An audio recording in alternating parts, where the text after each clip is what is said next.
فين الصفقات يا كابتن محمود؟ النهارده 19 يناير وباقي 11 يوم في الميركاتو ومفيش ولا صفقة واحدة النادي الأهلي أعلن عنها.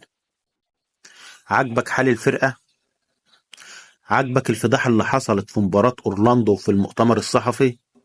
الصحفيين بيسألوا مستر كولر ويقولوا له في صفقات بتتعرض عليك وفي لاعيبة بتتعرض عليك هتيجي النادي الأهلي؟ قال لا، مفيش أي تواصل، مفيش أي لاعيبة بتتعرض عليا إن أنا أختار ده أو ده.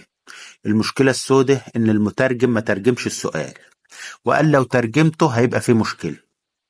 هو ما فيش حد بيفهم ألماني الا المترجم ومستر كولر، ده مؤتمر صحفي الناس كلها شايفاه. كولر سلم الإدارة للجمهور، كنت بتقول هو اللي بيعطل الصفقات. طيب هو سلمكم للجمهور. اما بنتكلم عن الإدارة وعن كابتن محمود الخطيب الناس بتزعل وبتقول كابتن محمود الخطيب أسطورة وما ينفعش تتكلم، انتوا ما بتحبوش النادي الأهلي.